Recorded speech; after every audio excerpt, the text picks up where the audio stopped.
నువ్వు నరసింహారావు గారి అమ్మాయివి కదమ్మా?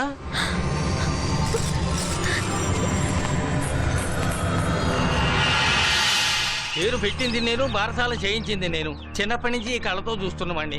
నేను అబద్ధం చెప్తానా చెప్పండి? ట్రైన్లో ఎవడో కుర్రాడితో తిరుగుతోందండి. నన్ను చూడగానే దిగి పారిపోయింది. ఏమండి, చిన్నప్పుడే తన పెళ్లి నిశ్చయం చేశాం. ఈ టైంలో ఒక వయసు వచ్చిన తర్వాత అలా తిరగడం ఏమైనా బాగుంటుందా? మీరే చెప్పండి. ఆ మూడు రామ్మా, నీ గురించే దీక్షితులు గారు చెప్తున్నారు. నువ్వు ఎవరితోటో తిరుగుతున్నావట?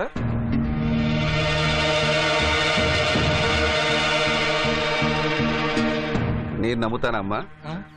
దీక్షితులు గారు, మీరు ఎవరిని చూసి ఎవరనుకున్నారు? నా బంగారు తల్లికి ఆ రఘుతో పెళ్లి ఎప్పుడో ఖాయమైపోయింది. అదే కదా. ఆ సంగతి తనకి తెలుసు. నా పరువు పోయే పని నా బిడ్డ ఎప్పటికీ చెయ్యదు. ఇక మీరు వెళ్ళండి. అది కాదండి, నా కూతురి మీద నాకు ఆ నమ్మకం ఉంది.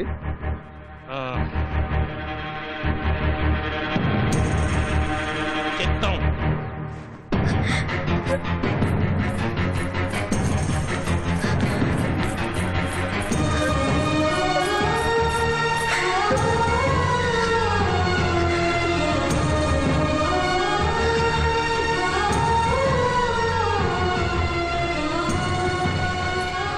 హాయ్.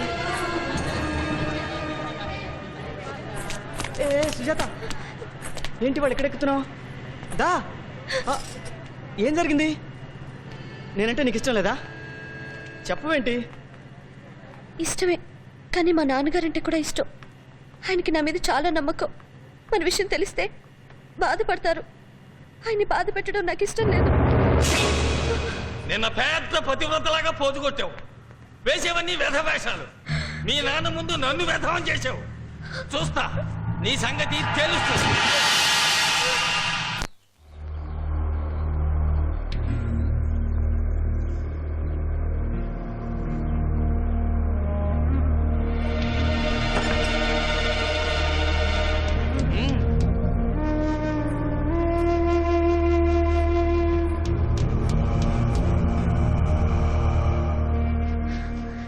నన్ను క్షమించండి నాన్నగారు.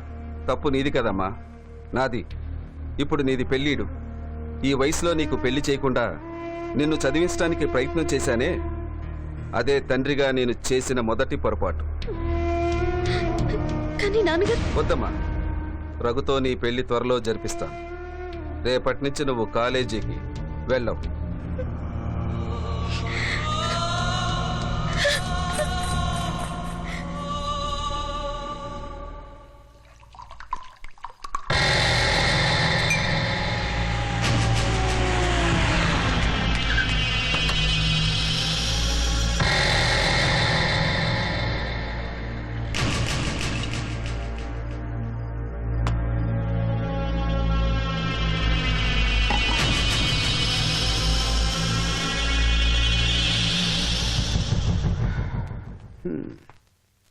వీడు బాగా చెడిపోయాడు. మన మాట వినే పరిస్థితిలో లేడు. ఇలాంటి వాడికి పెళ్లి చేస్తే వచ్చే పెళ్ళం వీడిని కంట్రోల్లో పెడుతుంది. పోనీ పెళ్లి చేసేద్దామంటే వాడు సుజాత చదువు పూర్తి అయ్యే వరకు వెయిట్ చేద్దామంటున్నాడు. వీడా ఇంకా ఆలస్యం చేస్తే పూర్తిగా నాశనం వేయట్లో ఉన్నాడు. నర్సింగ్ గారికి ఫోన్ చేసి, ఒరే నా కొడుకు వెంటనే పెళ్లి చేయాలనుకుంటున్నాను, నీ కూతుర్ని ఇస్తావా లేదా అని తేల్చేస్తాను. హలో. ఒరే, నేనురా నరసింహాని. అరే, నేనే నీకు ఫోన్ చేద్దాం అనుకుంటున్నాను రా. ఒరే రాముడు, రేపు ఉదయం 11 గంటలకి మంచి ముహూర్తం ఉంది. తాంబూలాలు మార్చుకుందాం. మీరు బయలుదేరి వచ్చేసేయండి. ఒరే, మర్చిపోతావేమో, ఉదయం 11 గంటలకి, సరేనా?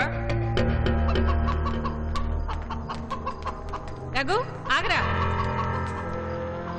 ఏంటి? రేపు 11 గంటలకు సుజాత వాళ్ళ ఇంటికి మనం తాంబూలాలు పుచ్చుకోవడానికి వెళ్తున్నాం. నేను రాను. ఏ, ఎందుకని? దానికి చాలా అందగత్తని టెక్కు. అలాంటి పొగరబోద్దాన్ని నేను పెళ్లి చేసుకోను. అయితే ఆ కులం తక్కువ దాన్ని పెళ్లి చేసుకుంటావా? రేపు దాని ఇంటికి తీసుకొస్తే దాని పిల్లల్ని ఎత్తుకుని నేను తిప్పాలా? ఏరా, నీ కళ్ళకి నేను ఎలా కనిపిస్తున్నాను?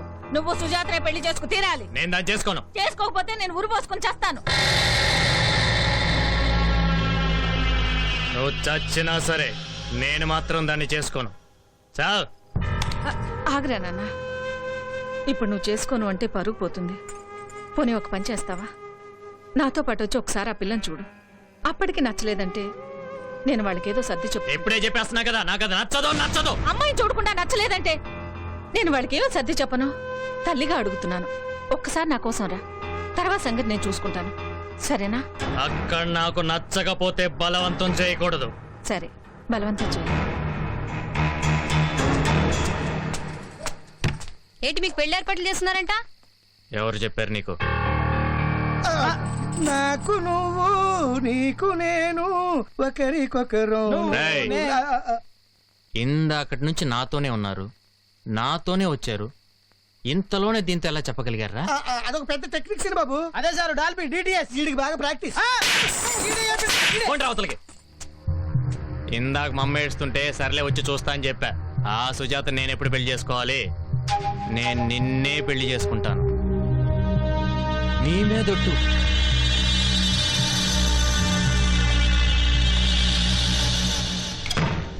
ఏంటి? అక్కకి 11 గంటలకి నిశ్చితార్థం. నువ్వే ఏదైనా చెయ్యాలి. అలీ అలీ సుజాతకి 11 గంటలకు పెళ్లి చూపులంటరా. పెళ్లి కొడుకు వాళ్ళు చూడటానికి వస్తారు. వాళ్ళ చెల్లి చెప్పింది. కంగారు పడకరా, వాళ్ళు వచ్చేది 11 గంటలు కదా. 10:30కి మనం సుజాత ఇంటికి వెళ్ళి వెయిట్ చేద్దాం. వాళ్ళు రాగానే నా కుర్రోడితో నువ్వు చూడబోయే అమ్మాయి మా వాడు ప్రేమించుకుంటున్నారు, ఇద్దరు పెళ్లి కూడా చేసుకుందాం అనుకుంటున్నారు. అమ్మాయిని చూడముందే చెప్పేద్దాం. చూసేగా చెప్పామనుకో అప్పటికన్నీ డిసైడ్ అయిపోతాయి కదా. కాబట్టి సుజాత వాళ్ళ ఇంటి దగ్గర వాళ్ళకన్నా ముందు మనం ఉండాలి. ఓకే?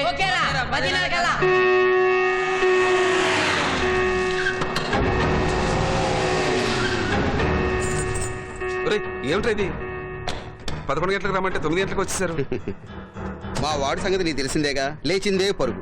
వెంటనే బయలుదేరకపోతే ఎక్కడ మనసు మార్చుకుంటాడనని టైం కూడా చూసుకోకుండా వచ్చేసాను. ఇప్పుడు దుర్ముహూర్తం రా. ఈ టైంలో ఏం చేసినా మంచి జరగదు. సరే రండి, త్వరగా కానివ్వండి, వాళ్ళు వచ్చేసారు. అప్పుడే వచ్చేసారా?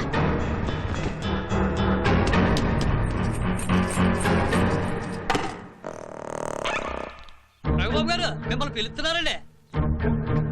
శనిబాబు తొండ. ఏ తొండ్రా? అదే శనిబాబు, నేను చిన్నప్పుడు కొట్టానని చెప్పలేదు. అది నా మీద పగపట్టేసి ఇక్కడ కూడా వచ్చేసింది. అదిగో అదేనా ఇది? అదే. అయిపోయినవరా బాయ్, నీ కేసు కథం. ఏయ్, నోరు మూసుకొని రండిరా.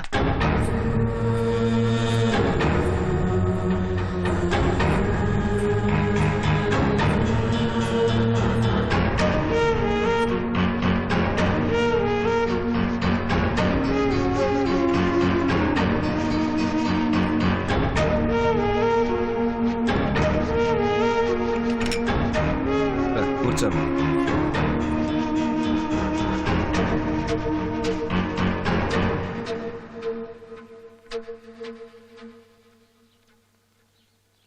అన్నయ్య గారు, చిన్నప్పుడు మావాడికి సుజాతకి ఏం జరిగిందో తెలియదు కానీ ఇలా తాంబూలాలు పుచ్చుకోవడానికి వెళ్తున్నాం అనగానే నాకు ఆ అమ్మాయి అంటే ఇష్టం లేదు, నేను ఆ అమ్మాయిని చేసుకోను అని ఖరాఖండిగా చెప్పేశాడు. వాడికి ఎలాగో నచ్చ చెప్పి తీసుకొచ్చాను. ఇక్కడికి వచ్చి అమ్మాయిని చూసిన తర్వాత నచ్చింది అని చెప్పాడు. ఆ అమ్మాయిని చూసిన తర్వాత ఎటువంటి మగాడైనా సరే అనాల్సిందే. అమ్మాయి కళ మామూలు కళ, మహాలక్ష్మి కళ. అవునండి, మా అయ్యగారికి కూడా చనిపోయిన వాళ్ళ అమ్మగారే గుర్తొస్తుంటారండి. మొయ్. ఇంకా ఎందుకరా ఆలస్యం? తొందరగా ముహూర్తాలు పెట్టించేయండి. జయం, మరి ఇంకేమిటి దాస్తారు? వచ్చే శుక్రవారం ఉదయం 7:20 దివ్యమైన ముహూర్తం ఉంది. వచ్చే శుక్రవారమా? 10 రోజులే ఉంది. ఎరా ఏర్పాటు చేయగలమా? జరగబోయేది శుభకార్యం.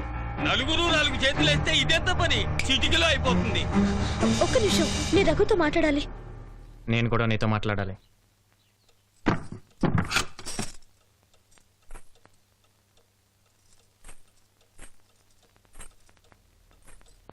రఘు, నీ చిన్నప్పుడు నువ్వేం మాట్లాడదు.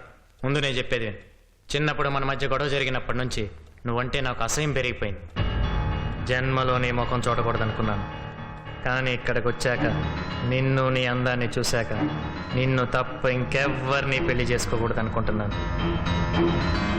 నువ్వు చాలా అందంగా ఉన్నావు. చిన్నప్పుడు అమ్మా నాన్నలు మన భార్య భర్తలు అంటుంటే అర్థం తెలియక అవునులే అనుకున్నాను. కానీ కొన్నాళ్ల తర్వాత మన ఇద్దరం దూరం అయిపోయాం. మిమ్మల్ని నేను దాదాపు మర్చిపోయాను.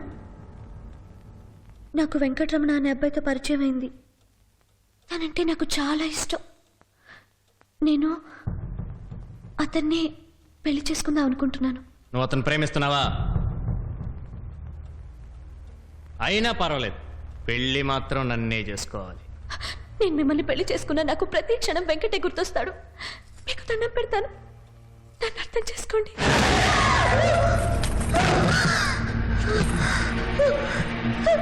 ఏంటి అర్థం చేసుకునేది? నువ్వు వాడిని ప్రేమించినా పర్వాలా, నువ్వు వాడితో పడుకున్నా పర్వాలా, నీకు వాడి వల్ల కడుపు వచ్చినా పర్వాలా, పెళ్లి మాత్రం నన్నే చేసుకోవాలి. అర్థమైందా? అర్థమైందా? అర్థమైందా?